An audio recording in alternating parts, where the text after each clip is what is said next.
Mungkin Bapak Ibu pernah atau sering ketemu dengan saudara kita yang dari Islam yang kurang begitu senang dengan orang Yahudi. Entah itu rekan kerja, entah itu sahabat, entah itu tetangga. Nah, ada satu hal pertanyaan yang mungkin bisa kita ajukan kepada mereka Bapak Ibu ketika mereka tidak begitu senang dengan orang Yahudi. Mengapa mereka tidak senang dengan orang Yahudi sementara mayoritas nabi yang diakui oleh orang Islam disebutkan di dalam Alkitab, di dalam kitab tanah orang Yahudi, atau dikisahkan oleh orang Yahudi. Tetapi mengapa orang Islam kurang begitu senang dengan Yahudi? Mengenai tentang kisah Nabi, cukup banyak literatur Bapak Ibu yang bisa kita dapatkan, bahkan dijual di toko-toko buku. Nah, saya mengambil ada beberapa kisah para Nabi yang diakui oleh orang Islam, yaitu 25 Prophets of Islam, karangan Irfan Ali. Yang kedua adalah Kisah Para Nabi dan Rasul, Al-Hafiz Ibnu Katsir, dan cerita anak, kisah menakjubkan 25 Nabi dan Rasul yang ditujukan untuk anak-anak. Berdasarkan buku-buku tersebut, Nabi Islam memiliki padanan yang sama dengan Alkitab. Kalau Bapak Ibu lihat di sini, Adam, Idris atau Enok, Nuh, Hud atau Heber, Saleh atau Metuselah, Lut yaitu Lot, Ibrahim, Abraham, Ismail, Ishak, Yakub, Yusuf, Syuaib atau Yitro, Ayub, Zulkifli atau disebut dengan Yehezkiel, Musa, Harun, Daud, Sulaiman atau Salomo, Ilyas atau Elias, Alyasa atau Elisa, Yunus, Zakaria, Yahya atau Yohanes Pembaptis, Isa atau Yesus, dan Muhammad. Nah, dari ke-25 nabi yang diakui oleh orang Islam ini, kita lihat padanannya dan kisahnya apakah disebutkan di dalam kitab tanah orang Yahudi dan apakah statusnya adalah status Yahudi, kita lihat di dalam tabel ini. Adam, kisahnya dalam kitab tanah Yahudi ada, Idris atau Enok ya, Nuh ya, Heber ya, Metusaleh ya, Lot ya, Ibrahim atau Abraham ya, dan statusnya adalah Yahudi. Karena kita menarik nenek moyang orang Yahudi adalah Abraham, Ishak, dan Yakub. Selanjutnya, Ismail. Ya, apakah dia Yahudi? Dia termasuk Yahudi. Karena pada saat penyunatan, Ismail juga disunat oleh Abraham. Yakub tentu. Yusuf tentu. Yitro bukan orang Yahudi, bukan keturunan Israel. Ayub, ya, tetapi dia tidak Yahudi. Zulkifli atau yang mereka sebut Yehezkiel, ya, dan tentu dia adalah orang Yahudi. Musa, ya. Harun, ya, dia termasuk Yahudi. Daud, ya, dia termasuk Yahudi. Sulaiman atau Salomo, ya. Ilyas, ya. Elisa, ya. Yunus, ya. Zakaria, dia tidak disebutkan. Ingat di sini adalah Zakaria, ayah dari Yohanes Pembaptis. Bukanlah Nabi Zakaria yang menuliskan kitab Zakaria. Jadi, dia tidak ada dikisahkan dalam tanah Yahudi, namun dia berstatus sebagai Yahudi.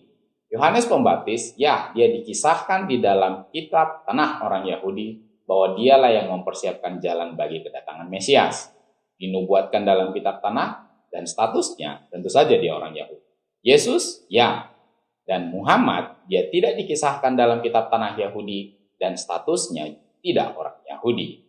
Nah, 23 nabi yang diakui oleh orang Islam ada dalam kitab tanah Yahudi atau dikisahkan oleh orang Yahudi.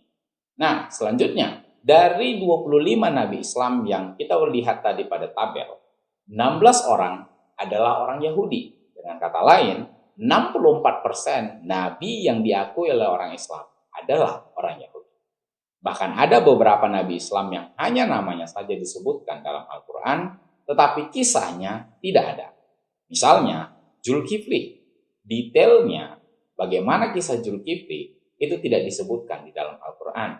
Mayoritas kisah para nabi yang diakui oleh orang Islam, itu tercatat dalam tanah orang Yahudi. Tetapi, mereka tidak menyenangi orang Yahudi. 64% nabi yang diakui oleh orang Islam adalah orang Yahudi. Tetapi mereka tidak menyenangi orang Yahudi. Apa yang muncul di benak Bapak Ibu? Silahkan tuliskan komentar Anda tentang pertanyaan tersebut. Saya berjumpa dengan Syekh Abdus Sattar. Siapa namanya? Abdul Sattar. Syekh Abdul Sattar belajar di Makkah. Nama guru Syekh Abdul Sattar namanya Abdul Karim Al-Maqdisi. Siapa namanya? Abdul Karim Al-Maqdisi. Syekh Abdul Karim Al-Maqdisi menangis di depan Syekh Abdul Sattar, bercerita tentang tentara Israel di kampungnya Palestina mengambil pisau bayonet, mengumpulkan perempuan-perempuan hamil, lalu mereka tebak-tebakan, ini laki-laki apa perempuan? Laki-laki apa perempuan? Laki-laki apa perempuan? Laki-laki apa perempuan? Ditusukkannya, dirobeknya perut umat Islam itu di depan orang Israel. Kenapa tidak dibinasakan Allah dia? Kenapa tidak dimatikan Allah? Menangis Syekh Abdul Karim Al-Maqdisi bercerita kepada Syekh Abdul Sattar. Syekh Abdul Sattar menceritakan itu berlinang air mata. Aku sekarang menceritakan itu kepada kalian dengan berlinang air mata. Kenapa tidak dibinasakan Allah SWT? Kaum Ad mati, hancur. Kaum Samud mati. Kaum Madian mati. Kenapa yang terlaknat ini masih hidup? Pertanyaan ini pernah kutanyakan kepada guruku di Al-Azhar, Syekh Muhammad Jibril. Syekh Muhammad Jibril, kenapa Allah tak binasakan Palestina? Kenapa Allah tak binasakan Israel di Palestina? Apa kata Syekh Muhammad Jibril? Kalau Allah membinasakan Israel, lalu kau masuk surga pakai apa?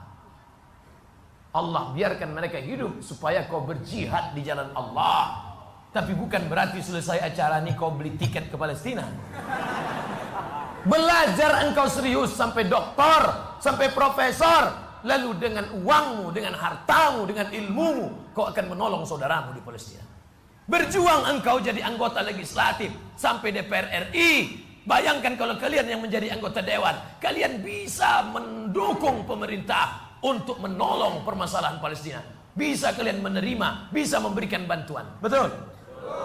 Bukan berarti saya suruh kalian pergi ke sana. Saya tidak setuju anak UIR tiba-tiba besok pergi ke sana. 2 hari setelah itu keluar koran New York Times, 3 anak UIR pingsan karena tak makan lontong sayur.